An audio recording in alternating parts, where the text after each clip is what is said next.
Hello everyone, कैसे हैं आप सभी। आशा करते हो अच्छे होंगे और खूब मन लगा पढ़ाई कर रहे होंगे।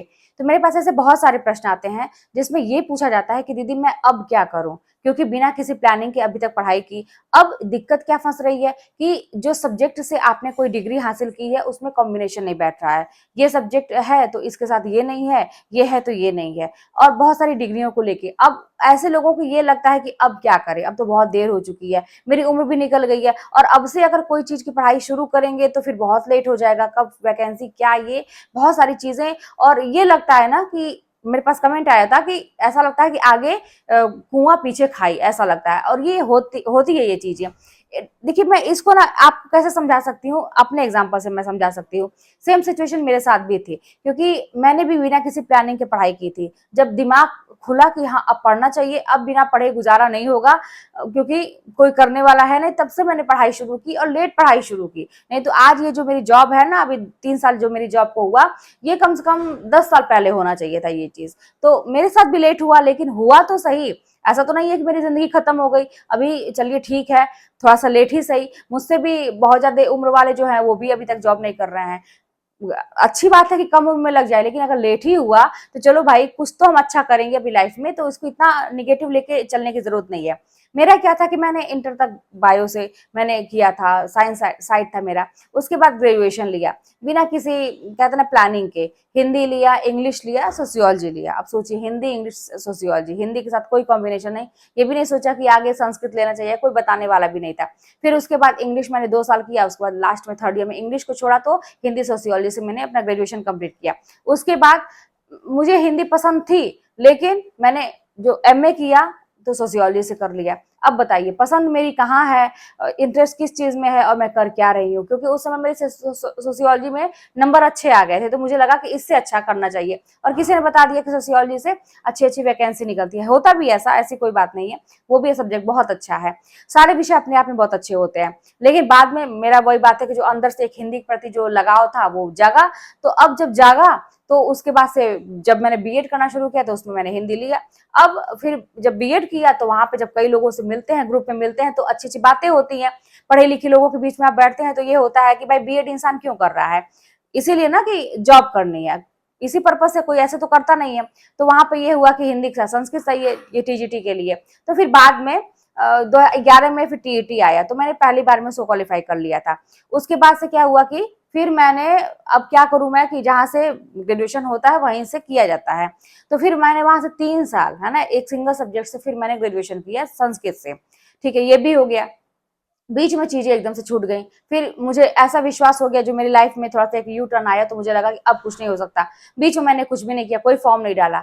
उसके बाद सीटेट वगैरह ये सब मैंने दिया, तो ये सब मेरा क्लियर हो गया था। लेकिन कहते ना कि प्राइमरी की वैकेंसी, ये जो 11 में था 72,000 वाली वैकेंसी थी, उसमें ये था हो जाएगा हो जाएगा, लेकिन कोर्ट वगैरह ये सब चक्कर में मेरा उसमें 2-4 नंबर से रुका, तो फिर रुका ही रह गया। अब मैं एकदम से निराश हो गई थी अपने जीवन से, जैसा कि आप लोग हैं कि नहीं होगा मेरा। बीच में चीजें छूट गई, और उसके बाद से फिर वही बात है कि जब लगा कि अब करना चाहिए, तो ठीक है मैंने किया, और पहली बार में मैंने निकाल लिया उसको। तो ठीक है, लेट हुआ तो सही, लेकिन मैंने किया तो। अच्छा, ये तो मैंने किया ही। उसके बाद से जब मैंने टीजीटी की परीक्षा दी थी, ये 21 वाली, तो पेपर बहुत हार्ड आया था, आप लोगों को पता ही है। और ये लगा मुझे कि अब यहाँ भी कुछ मेरा होने वाला नहीं है, अब मेरे साथ सारी मतलब अब कुछ नहीं हो सकता। तो फिर एलटी ग्रेड का जो आने वाली थी वैकेंसी, तो अब यहाँ पे ये पता चला कि इंटर में संस्कृत होना चाहिए। अब बताइए, अब इंटर में संस्कृत मेरा नहीं था, मेरा तो साइंस साइड था। फिर मैंने अभी 2021 में फॉर्म भरा, अभी ये इसका रिजल्ट नहीं आया था, उसके 1-2 महीने पहले सितंबर में, अगस्त लास्ट चल रहा था, फॉर्म भरा जा रहा था इंटर बोर्ड का। तो वहां से मैंने फिर फॉर्म भरा। इंटर की परीक्षा, मेरी नौकरी लगने के बाद मैंने इंटर की परीक्षा दी है संस्कृत से। ठीक है, और इसके पहले मैं बताऊं, बॉम्बे आर्ट किया मैंने। किसी ने बताया कि बॉम्बे आर्ट से भी वो बीएड का समकक्ष माना जाता है। पहले जब मैं ग्रेजुएशन कर रही थी, मैं बनारस से जाके बॉम्बे आर्ट भी की थी। और उसके बाद से ये पता चला कि जब बॉम्बे आर्ट कर लो तो प्राविधिक कला होना चाहिए इंटर में। ठीक है, तो मैंने फिर एक सब्जेक्ट से इंटर, तब की बात है, पहले की बात है, फिर मैंने वही 2011 में बीएड कर ली मैं। तो ये सब नौकरी के बारे में तब मैं थोड़ा सोचने लगी। तब फिर एक सब्जेक्ट से प्राविधिक कला की। तो देखिए क्या है ना कि अभी, अच्छा अभी देखिए, अभी मेरा एमए सोशियोलॉजी से था, मैंने बताया। तो अब की साल, ये अब की साल मेरा फाइनल हो गया भाई। मेरा बहुत अच्छा नंबर आए हैं, 67% आए हैं मेरे इसमें एमए में हिंदी से। अपने दीनदयाल उपाध्याय जो विश्वविद्यालय, यहाँ से मैंने प्रॉपर प्राइवेट ही दिया था, लेकिन अच्छे से दिया था, पढ़ाई तो बहुत ज्यादा नहीं हो पाई थी, लेकिन हाँ इतना अनुभव है कि किसका आंसर किस तरह से देना है। और मेरे इंटरव्यूज वगैरह बहुत अच्छे गए थे, बहुत प्रभावित हुए थे वो लोग, तो मेरे बहुत अच्छे मार्क्स आए, 67% टोटल मतलब ओवरऑल आया है। तो ये सारी चीजें हुई। तो अभी मैंने एमए किया है, इस साल कंप्लीट किया है, तो आप क्या कहेंगे? अब मुझे देख के आप क्या कहेंगे कि अभी तक पढ़ाई कर रही है, अभी तक पढ़ाई चलती जा रही है? क्या करे भाई, जब शुरू में कोई गलती हो गई, प्लानिंग नहीं हुआ, तो अपने आप को रोक के नहीं बैठना है, करते जाइए करते जाइए। तो आप लोगों को कहने का मैंने अपना एग्जाम्पल इस दे दिया ना कि भाई जीवन से कभी हार नहीं मानना है, जो भी गलती हुई अब उसको सुधारने की जरूरत है। कॉम्बिनेशन नहीं बन रहा है तो फटाक से फॉर्म भरिए, जब भी आता है और कर लीजिए। जानते हैं सोचते सोचते कई साल निकल जाते हैं और उसी में ना आप देखेंगे तो एक डिग्री आपको मिल जाती है। तो इसीलिए ना कभी भी ये मत सोचिए कि अब क्या करें, कितनी एज हो जाएगी तो मैं नौकरी पाऊंगा, तो कितने साल, इतना कैलकुलेशन मत करिए। जो लोग बहुत ज्यादा लाइफ के प्रति कैलकुलेटिव रहते हैं या बहुत फायदा का नुकसान का सोचते हैं, ये करूंगी तो ये हो जाएगा, ये करेंगे तो ये हो जाएगा, वो कहीं के नहीं रहते हैं। मैंने ऐसे बहुत, जो अपने आप को समझदार बनता है ना और अपने आप को कहता है ना कि ये बनता है कि मुझसे ज्यादा कोई नहीं जानता, वो मैंने देखा है कि वो लाइफ में कुछ नहीं कर पाता है, वो वहीं का वहीं रहता है।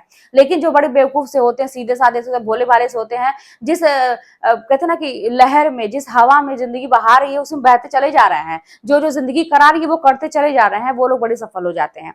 तो मैंने भी ऐसा ही किया, जिंदगी जैसे जैसे नचाई मुझे, मैंने नाचा, ठीक है। और हाँ, जिंदगी को एक्सेप्ट किया, उस सिचुएशन को एक्सेप्ट किया, लेकिन हाँ ये था कि भाई मुझे कुछ करना है।